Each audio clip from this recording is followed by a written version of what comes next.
am Vanda Felbab-Brown, a senior fellow at the Brookings Institution, and this is The Killing Drugs. With more than 100,000 Americans dying of drug overdoses each year, the fentanyl crisis in North America, already the most lethal drug epidemic ever in human history, remains one of the most significant and critical challenges we face as a nation. In this podcast and its related project, I am collaborating with leading experts on this devastating public health and national security crisis to find policies that can save lives in the United States and around the world. On today's episode, I am turning the microphone around to another host who will interview me about my own paper in the project. Fred Hughes hosted the Brookings Cafeteria podcast for 8 years and is now the producer of this and other Brookings podcasts. So thank you, Fred, for taking the host part in this episode. You're welcome, Vanda, and I'm really glad to be here with you and to help make this whole podcast series possible. And, I hope people have had a chance to listen to or watch the previous episodes because they're really a masterclass in the state of the opioid epidemic and policies to address it. So thank you for your work. Well, thank you very much, and it's just been awesome collaborating with you on this and other projects. So this is one of 2 episodes in which you'll be talking about your own papers. And in this episode, we're talking about China. So can we start with the big picture? What is the role that China plays in the opioid epidemic and specifically the fentanyl epidemic in the U.S.? Mm-hmm. Well, China was the country from which most fentanyl started arriving in the United States about a decade ago. So it is in about 2013, 2014 that we see fentanyl emerging for the first time in the illicit market on any large scale in the US. And all that fentanyl and its analogs came out of China at the time. Now, subsequently, there was a lot of engagement between the U.S. government and the Chinese government to try to stem that supply of finished fentanyl to the U.S. illegal market. And ultimately, in 2019, China passed laws that scheduled the entire class of fentanyl drugs. Now, what scheduling means is essentially imposing strict regulatory controls on the production, sale, export, import of drugs that are scheduled, and there are different types of scheduling. Now, fentanyl was not completely banned because it's a crucial drug. It's a drug that is used as a painkiller for cancer patients. It's a drug that is used in surgery. So it's a very important drug, but the regulation became tightened as a result of the scheduling. And when that happened, Chinese traffickers, Chinese trafficking networks, switched to supplying not that finished product, not finished fentanyl, but instead what is known as precursor chemicals, which are the more elemental chemicals from which fentanyl is manufactured. So today, China is still the principal supplier of these precursors for fentanyl. China is also the global principal supplier of precursors for another synthetic drug, methamphetamine. And those precursors go, in the case of fentanyl, to Mexican cartels, in the case of meth to Mexican cartels, and also criminal groups in Asia. And finally, I should also mention that China, or specifically Chinese trafficking networks and brokers, are the principal source of another type of synthetic opioids known as nitazines that are emerging in the illegal market in Europe. So can you talk a little bit more about who these Chinese criminal networks are, how they operate, and also how do they actually get fentanyl, other opioids, and the precursors from Asia into places like Mexico? So there is a wide spectrum of criminal groups in China, and the most famous ones that are called triads by an old term, century-old term for Chinese critical groups, like 14K, are some of the most powerful criminal groups around the world.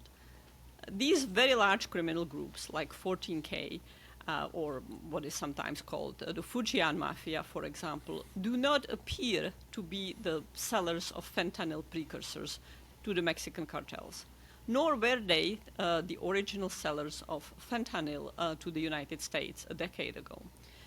They are the principal smugglers and producers of methamphetamine that heads into Southeast Asia, Australia, New Zealand, the Pacific region. The fentanyl market is quite cheap, doesn't produce that many profits at the level of precursors. And so it's been mostly populated by smaller, less powerful criminal networks. They are often known just by the last name of the principal operator. Like one of them, for example, has been named by the U.S. government the Jean Market because the principal actor was a man with the last name of Zhang. And this criminal network essentially consisted just of his family and few individuals beyond the family. So many of these trafficking networks are fairly small, often family-based. Sometimes they are individual opportunistic brokers. But we have fortunately not yet reached a state where very powerful Chinese criminal networks have entered the fentanyl space. Incidentally, this same picture, fairly low-level, I don't want to say disorganized, but fairly low-level criminal networks are those who are supplying nitazines to Europe. Now, there is another side, however, to the Chinese criminal involvement in this trade, and that is the role of Chinese money laundering operations, which are enormously powerful over the past 5 years or so, have been catapulted to the top of the world's money laundering networks. They long dominated money laundering in Asia, Australia, but over the past 5 years, we see Chinese money laundering networks just sweeping the globe and providing services to the large Mexican cartels, providing money laundering services to Italian mafia groups, and just dominating the space. And those are very powerful networks. They are connected to the fentanyl precursor nitazine brokers sometimes they're not connected to them, but it's a very different class of actors. Now, to your question, Fred, how do these chemicals get to the Mexican cartels? Well, the core issue with synthetic drugs overall, and specifically synthetic opioids, whether they're the fentanyl class or the nitazine class, is that one needs small amounts of them to be able to smuggle them. And particularly in the case of synthetic opioids, one needs very small amounts. So it's rather easy to be shipping those precursors abroad. And most of the time, they go by container ships. They leave ports in China, like Hong Kong, other ports along the coast of China, arrive in Mexico. In Mexico, they arrive principally into ports, Lázaro Cárdenas being one of them, and Manzanillo being another. And then the Mexican criminal groups collect them there and make them into fentanyl and meth. Now, there is a significant Chinese presence in the port of Veracruz. We know there is a lot of smuggling of contraband through Veracruz, and it's very possible that that port also has risen in significance in the smuggling of fentanyl and meth. And I should let listeners and viewers know that in the next episode in this series, I'll be talking to you again about your research on Mexico's role in the opioid crisis. Vanda, you mentioned a few minutes ago some of the actions that the Chinese government has taken around scheduling some of these substances. Can you talk about whether and if there is cooperation between the Chinese government and the U.S. government to address these problems? Well, the cooperation has actually been challenging. The two countries, at the beginning, when the fentanyl opioid epidemic started, were trying to have friendly relations. So this was 2013, 2014, 2015.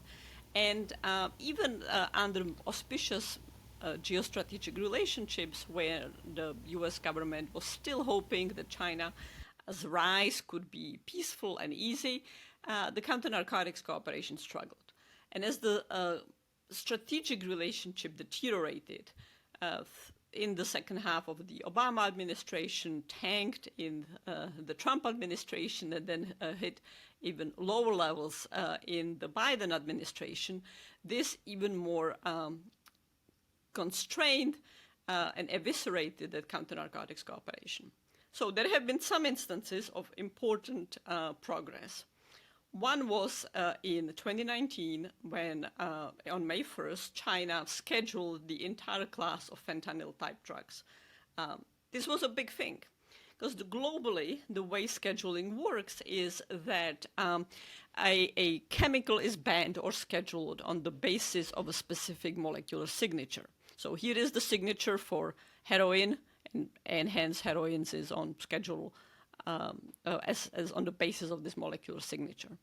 The problem with synthetic drugs especially is that you just tweak one small element of the molecular formula, and the drug that acts completely identically as the scheduled one is no longer scheduled.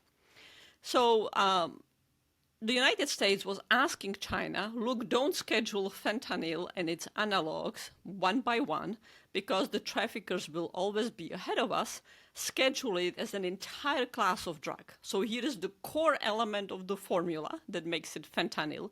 Schedule that, and whatever the edges of that molecule are, this is the core. Now, this was a significant ask of China, because China, like other countries in the world, schedules on the basis of the formula. And China had to change its laws to be able to move to scheduling.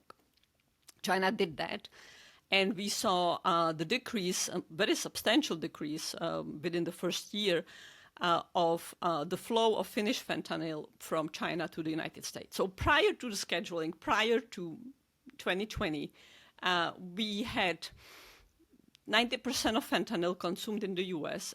Being shipped directly from China to the United States, often via post office, or from China to Mexico and then brought by Mexican cartels to the U.S. Once the scheduling takes place, Chinese trafficking networks start shipping precursor chemicals to the Mexican cartels, who produce them, synthesize them into fentanyl, and then bring them to the U.S., mostly across the U.S.-Mexico border.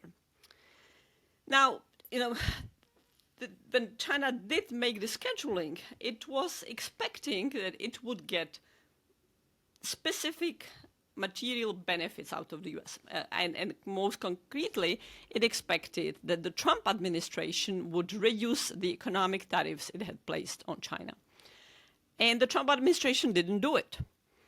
So the Xi government waited several months into the Biden administration, thinking, okay, with the Biden administration, we finally get what they believe was their due for scheduling. We will see lessening of the strategic competition. And instead, the Biden administration just ramped up the strategic competition across very many domains. Not only did it leave the tariffs in place, didn't move away from them, but significantly doubled down on building strategic alliances in East Asia to counter China's aggressive activities there, push competition to technological issues, a wide range of domains. And said, oh, by the way, China, we want to cooperate on some issues like fentanyl, believing that counter-narcotics, anti-crime cooperation was the hallmark of a great power. And China said, oh no, this is not how it works. You want cooperation from us on fentanyl, that's your problem, not ours. You want cooperation on counter-narcotics, you need to give us something back, not in the context of this relationship. So really, starting from the end of 2021, there is a significant hollowing out of cooperation between the two countries. No more prosecutions take place. The Drug Enforcement Administration agents become quite limited in their activities in China. A whole set of restrictions starts taking place until ultimately there is no cooperation at all. And China announces the end of this cooperation when then Speaker of the House, Nancy Pelosi, goes to Taiwan. After that visit, which China found provocative, China says, we are no more cooperating with the U.S. on drugs, fentanyl, wildlife trafficking, any issue. And so then we have another year of really nothing, where fentanyl precursors are leaving China, going to Mexican cartels. The Chinese criminal networks know they're selling to the cartels. They often accompany the precursors with recipes. This is how you take this precursor, scheduled or not, and this is how you make fentanyl out of it, and this is the best way to make fentanyl out of it. They advertise on their websites. We know how to evade Mexican customs controls. And there is essentially unhampered criminal activity taking place in China without the Chinese government trying to crack down on it. Now, come November 2023, and there is a breakthrough in the bilateral relationship, and we have renewed cooperation, which is where we are today. Well, what you were just saying about China's response to the U.S. emphasis on counter-narcotics policy, controlling fentanyl, says something about China's view of the relative importance of counter-narcotics policy in its overall foreign policy, doesn't it? You know, and there are sort of interesting contradiction to that thread. So on the one hand, China very much defines itself and prides itself on being the world's toughest drug cop. For many decades, that medal went to the United States. The U.S. really was the principal architect and principal cop of the global counter-narcotics regime that was created after World War II and really started after the so-called Shanghai Conference in 1908, restricting access to drugs like cocaine and heroin that throughout the 19th century were often legal, and building law enforcement regimes and mechanisms to suppress supply, prosecute groups that would be trafficking that. But the U.S. started learning from many of the problems of the way counter-narcotics policies were designed about a decade, 2 decades ago. And China stepped in and said, no reforms. We don't like the marijuana legalizations that you Americans are doing. We don't like policies like harm reductions that all of a sudden the Biden administration explicitly embraced and the Obama administration started de facto, and we just oppose drugs. And this stemmed from China's experience in the 19th century with, of course, colonial pressures on China, and China literally believed that the colonial powers, Britain, forced opium down the throat of Chinese people. And indeed, in the earlier 20th century, China had the most extensive drug addiction. It was not as deadly at all as fentanyl and synthetic opioids are in the US and North America, but it was a very substantial, very difficult addiction. So on the one hand, China loves this image. It wants to cooperate with countries on counter-narcotics. It's often very tough in how it approaches counter-narcotics, likes very draconian penalties for drug use as well as drug smuggling.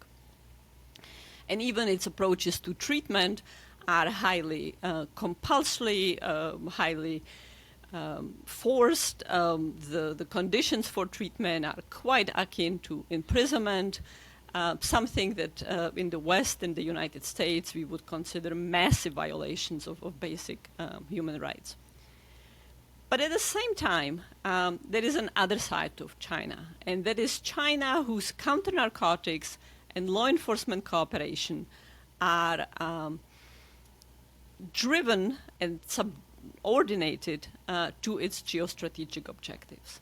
So with countries with whom China has good relations, or with whom it wants to build good relations, whom it courts into its sphere of orbit, into its sphere of influence, into its orbit, to those countries, China extends law enforcement and counter-narcotics cooperation. Now, often that law enforcement cooperation comes with tremendous amount of hooks and strings, and is very one-sided, serving the interests of the Chinese government and not equally serving the interest of the recipient or partner. But nonetheless, China does extend that cooperation. And with countries with whom it has bad relations or with whom relations deteriorate, it denies that cooperation. So when China announced in 2022, no more cooperation with you, United States, it acted very much according to its standard script. We give law enforcement cooperation if we want to build better relations, if we have a good bilateral relationship. We deny it in the absence of those. Yeah, so let's go back to that timeline. You referenced November 2023. The Biden administration had a breakthrough with China to get China to restart its anti-fentanyl cooperation. Can you talk about how that happened and really what's happened since over the last almost year of that breakthrough? Yeah, well, absolutely. So let's start with why, after China rejecting cooperation and using it as a punishment of the U.S., China restarted cooperation.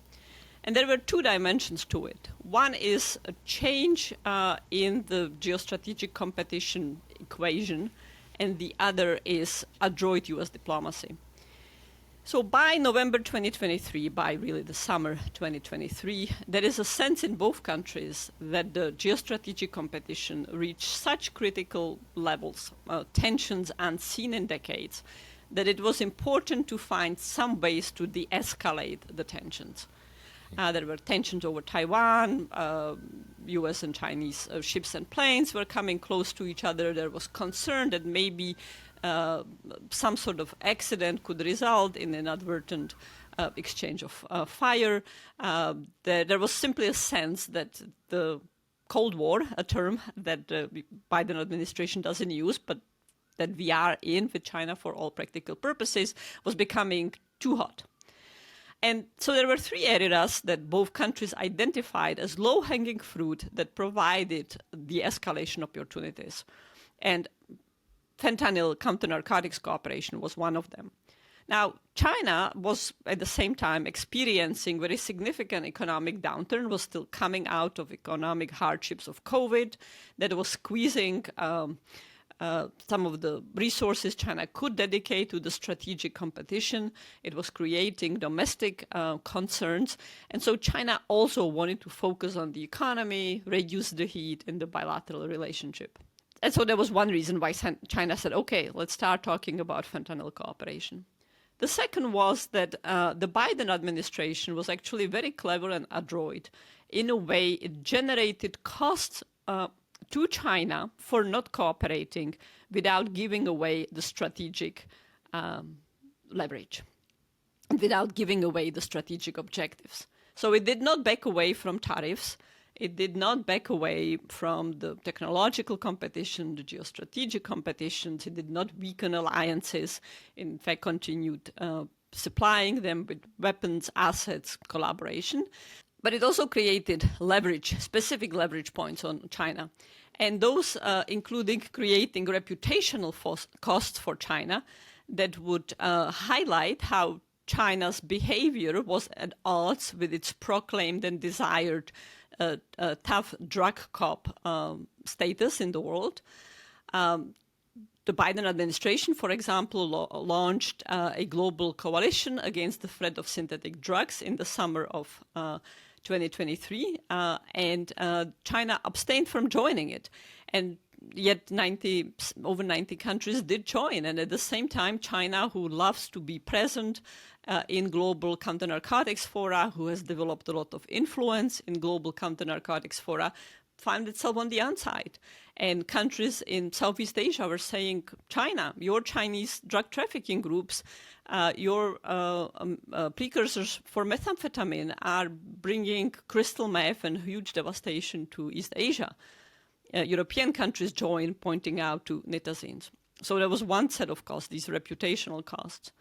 And second, the Biden administration also placed China on the so-called majors list. This is a list of countries that are major producers or transshipment places for illicit drugs. China very much didn't want that. Again, this was a reputation cost, incongruous, in contrary to its desire to be the world's tough drug cop.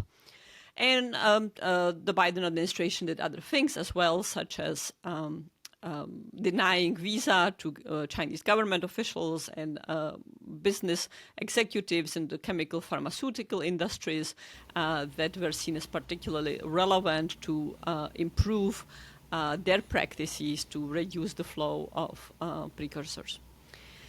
So, come November, there is a meeting summit between President Xi of China and President Biden in San Francisco, and the countries unveil renewed cooperation. And in the fall of 2024, that cooperation has still been going on, and includes several elements. There is of a U.S. Chinese counter-narcotics working group that has been exploring venues for cooperation, and that has been producing outcomes on a wide set of issues. China has finally moved to scheduling some precursors and some drugs that the United States and other actors have wanted China to schedule. So in August 2024, China scheduled 3 fentanyl precursors that had been internationally scheduled for 2 years, but China was dragging its feet on making its own scheduling. China also scheduled the nitazene class of synthetic opioids also in the summer of 2024, something European countries wanted to see, something the United States wanted to see. And China also promised to regulate a drug called xylazine, a veterinary tranquilizer that has been moving its way into the U.S. illicit drug market and causing very significant damage in terms of both morbidity and potentially mortality as well. So China moved into scheduling. China restarted cooperation in the working group, where intelligence has been shared both ways, both from the U.S. to China and from Chinese law enforcement officials to U.S. And China also agreed to collaborate on money laundering. This has been something the U.S. wanted. This is crucial because Chinese money laundering groups have become so prominent, yet China was not keen to engage with the United States about for several years. So a whole set of steps by China. And as we were going through the summer of 2024, China clearly was signaling and indicated it wanting cooperation. Now, how strong is that cooperation is what we also need to focus about. And, we're certainly not at zero that we have been for 2 years. And that's very important. If we cannot imagine an imaginary dial of 0 cooperation as nothing and 10 as the maximum cooperation, I would say we are somewhere between 4 and 5, maybe. Certainly not where we are in cooperation with Canada or Great Britain, some of our principal allies, or Australia, something we will probably never get to with China. The actions that China has taken so far are quite low-hanging fruit. China, I should also say, also sent notices to the Chinese chemical and pharmaceutical industries that it would monitor and regulate precursor sales. But what we really haven't seen is robust prosecution in China. We haven't, and what is really the most impactful, most important dimension is for China to start rounding up violators of the regulations and prosecuting them. And China has not been willing to do it very much. It's made some indictments, such as of a Chinese national indicted by the United States for money laundering for the Sinaloa cartel. This also happened in the summer of 2024, but we are nowhere close to robust indictments, robust prosecutions in either the money laundering sector or smuggling of precursors to the Mexican cartels. And in fact, China is saying, do not expect those prosecutions from us because we cannot prosecute these offenses against substances that are not scheduled. And so here I need to explain something to you and to our listeners, Fred. There are 2 sets of chemicals used in the illicit sector.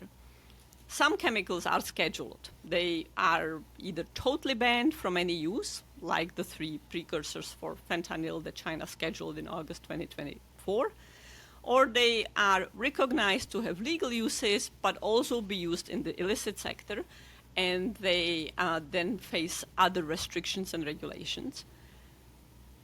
And then there are chemicals that are totally not scheduled. There is very minimal regulation of them, but they are widely used in the legal sector and they are widely used in the illegal sector.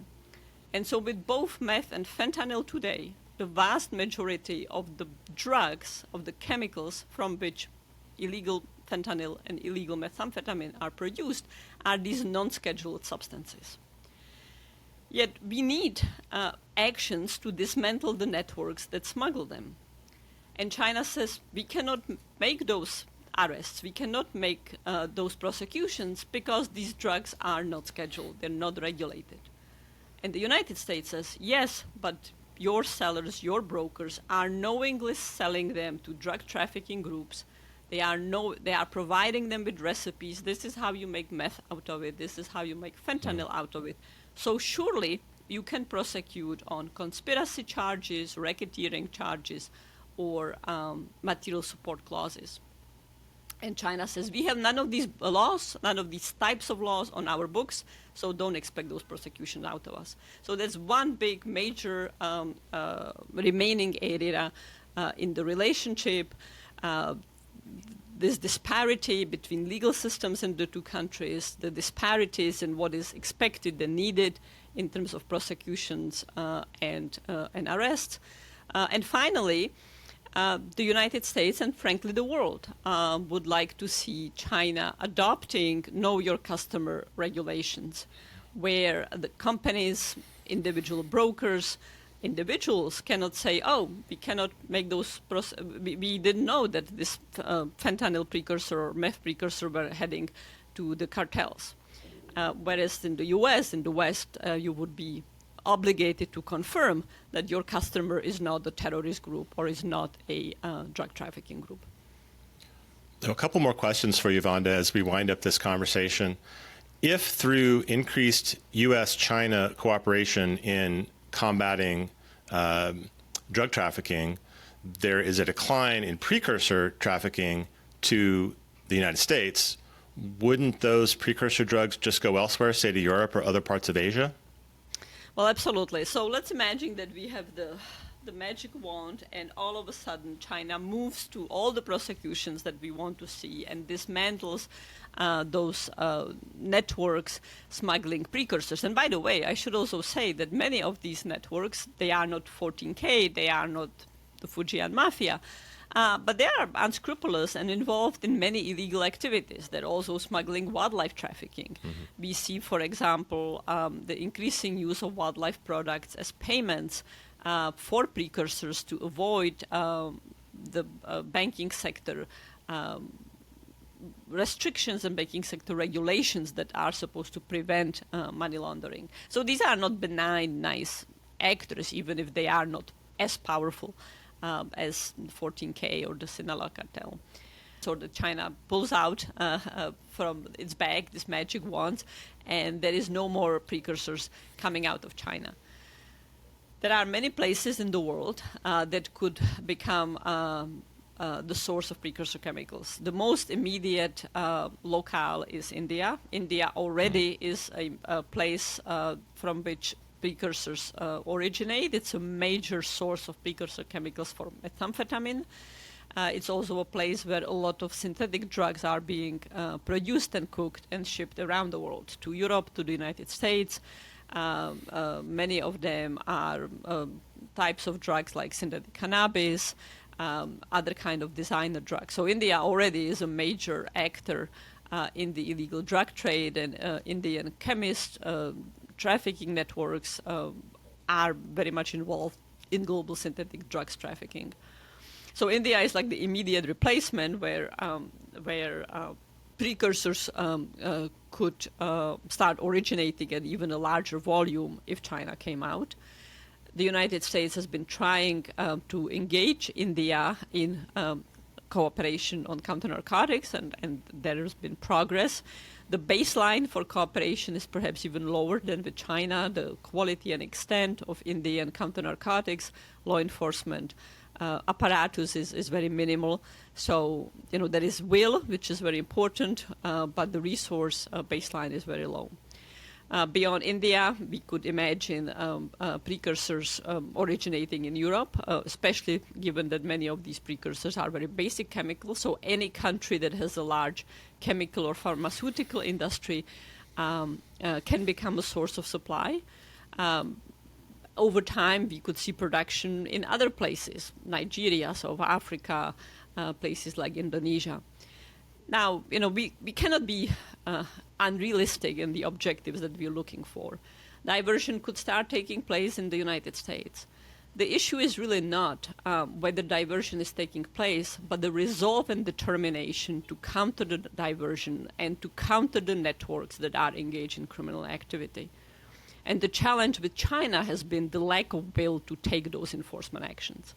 So I would be far less worried about precursors being diverted out of the pharmaceutical and chemical industries in Germany, because I'm very confident that German law enforcement would do its best to crack down on the networks, prevent them from growing, prevent them from developing markets, and would cooperate intensely with the United States.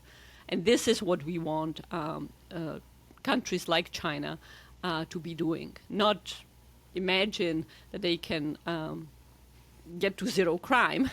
No country has been able to do that in the drug space, but to have robust will to do its best in law enforcement cooperation. Well, I think we could leave it there, Vanda, and just a reminder to listeners and viewers that I will also be interviewing you on your research about Mexico. So thank you. Well, I'm excited to have that conversation, and thank you very much, Fred. The Killing Drugs is a production of the Brookings Podcast Network. Thank you for listening. Many thanks to all of my guests for sharing their time and expertise on this podcast and in this project. Also thanks to the team at Brookings who makes this podcast possible, including Kubila Leni Hawanga, supervising producer, Fred Hughes, producer, Gaston Ray Boredo, audio engineer, Daniel Morales, video editor, and Diana Paz Garcia, senior research assistant in the Strobe Talbot Center for Security Strategy and Technology. Natalie Britton, director of operations for the Talbot Center, and the promotions teams in the Office of Communications and the Foreign Policy Program at Brookings. Katie Meris designed the compelling logo. You can find episodes of The Killing Drugs wherever you like to get your podcasts, and learn more about the show on our website at brookings.edu/killingdrugs. I am Vanda Felbab-Brown. Thank you for listening.